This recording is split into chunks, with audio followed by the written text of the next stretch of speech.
শংকৰদেৱ শিশু নিকেতন ৰাইডঙিয়াৰ ২৭ সংখ্যক প্ৰতিষ্ঠা দিৱস। ১৯৯৮ চনতে নগাঁও জিলাৰ সোণাই নদীৰ উত্তৰাঞ্চলিক শংকৰদেৱ শিশু নিকেতন ৰাইডঙিয়াত প্ৰতিষ্ঠা হৈছিল। গৌৰৱ উজ্জ্বল ২৭ বছৰ উপলক্ষে শিক্ষানুষ্ঠানখনিৰ আজি প্ৰতিষ্ঠা দিৱসটি দিনজোৰা কাৰ্যসূচীৰে অনুষ্ঠিত হয়। প্ৰতিষ্ঠা দিৱস উপলক্ষে নিকেতনৰ আচাৰ্য ছাত্ৰ ছাত্ৰী অভিভাৱক পৰিচালনা সমিতিৰ বিষয়ববীয়া প্ৰাক্তন ছাত্ৰ ভাৰতীৰ সদস্য অতিথিসকলৰ উপস্থিতিত পুৱাৰে পৰা উখল মাখল পৰিৱেশৰ সৃষ্টি হয়। পুৱা পতাকা উত্তোলন কৰে নিকেতন পৰিচালনা সমিতিৰ সভাপতি নৱকমল ৰাজাই। পাছত ছাত্ৰ ছাত্ৰী আচাৰ্যসকলে এক ১২ ৰহণীয়া সাংস্কৃতিক শোভাযাত্ৰা উলিয়ায়।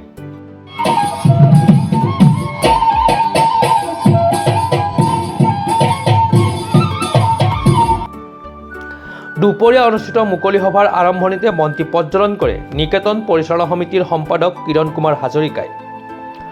আজিৰ সভাত মুখ্য অতিথিৰূপে অংশগ্ৰহণ কৰি নগাঁও সদৰ সমষ্টিৰ বিধায়ক ৰূপক শৰ্মাই নিকেতনখনৰ পৰিচালনা সমিতি আচাৰ্যসকলৰ লগত সদায় সহযোগিতা ৰাখিম। আমি সকলোৱে মিলি নিকেতনৰ সমস্যাসমূহ সমাধান কৰি নিকেতনখনৰ সৰ্বাংগীন উন্নতি গঢ়ি তোলা হ'ব। প্ৰতিষ্ঠা দিৱস হিচাপে আমি উদযাপন কৰিছোঁ। ১৯৯৮ চনৰ পৰা আজি তাৰিখলৈ ২৭তম প্ৰতিষ্ঠা দিৱস হৈছে আৰু ভাল লাগিছে। এইবাৰ অলপ ব্যতিক্ৰমী ধৰ্মিক এই অনুষ্ঠানটো হৈছে। গতিকে সকলো অভিভাৱক ছাত্ৰ ছাত্ৰীৰ লগতে আমাৰ পৰিচালনা কমিটি সমূহে বিশেষভাৱে আমাক সহায় কৰিছে আৰু সকলোৱে আনন্দ ফূৰ্তি মনেৰে এই অনুষ্ঠানভাগ উপভোগ কৰিছে। তাৰ কাৰণে আমি সকলো ওচৰতে কৃতজ্ঞ আৰু আগন্তুক দিনবিলাকো যাতে আমাৰ এই স্কুলখন বিদ্যালয়খন যাতে সুন্দৰ ৰূপত পূৰ্ণাংগ হিচাপে সুন্দৰ প্ৰকাশ হয় তাৰ বাবে আমি যত্ন নাচি চেষ্টা কৰিম। আৰু শৈক্ষিক দিশতো এইখন স্কুলৰ আৰম্ভণিৰ পৰাই বহুত ভাল ৰিজাল্ট হৈ আছে। এগৰাকী ছোৱালীয়ে ২০১৬ চনত ষ্টেণ্ড কৰিছে। তাৰ পাছতে ষ্টেণ্ড কৰা নাই যদিও খুব কম মাৰ্কৰ পৰা তেওঁলোকে ষ্টেণ্ডৰ পৰা হেৰি হ'ব লাগিছে, বঞ্চিত হ'ব লাগিছে। বহুত ভাল ৰিজাল্ট হৈছে এইখন স্কুলত। আৰু আৰম্ভণিতে যিসকলে ইয়াত তেওঁলোকৰ অক্লান্ত পৰিশ্ৰমেৰে এই অনুষ্ঠানটো গঢ় দিছিলে সেইসকলক আমি আজি তোমালোকৰ জৰিয়তে আন্তৰিক শ্ৰদ্ধা নিবেদন কৰিছোঁ। লগতে আমি কম মাননিৰে অশেষ চেষ্টা আৰু ত্যাগ কৰি শিক্ষাৰ্থীসকলৰ জীৱন গঢ়াৰ বাবে আচাৰ্যসকলক কৃতজ্ঞতা জ্ঞাপন কৰে।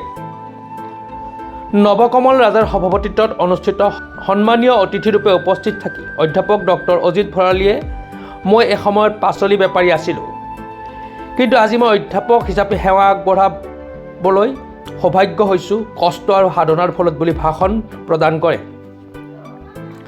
গম্ভীৰ্যপূৰ্ণ অনুষ্ঠানটিৰ ৰাইডঙিয়া শংকৰদেৱ শিশু নিকেতনৰ প্ৰধান আচাৰ্য পৰাগধৰ শইকীয়া, সমাজকৰ্মী ৰহিনী বৰাকে আদি কৰি কেইবাগৰাকীও ব্যক্তি উপস্থিত থাকে।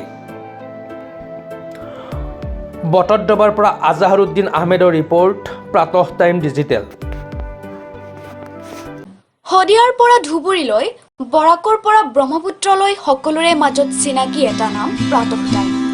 থলুৱা ভাষা, কৃষ্টি আৰু সত্য বাতৰিৰ আধাৰত প্ৰতিষ্ঠিত খবৰ প্ৰাতঃ টাইমৰ প্ৰতিটো বা বাতৰি পুংখানুপুংখভাৱে চাবলৈ Facebook, YouTube, website, Twitter, Instagram আৰু ব্লগাৰ পেজত লাইক আৰু ফ'ল' কৰক।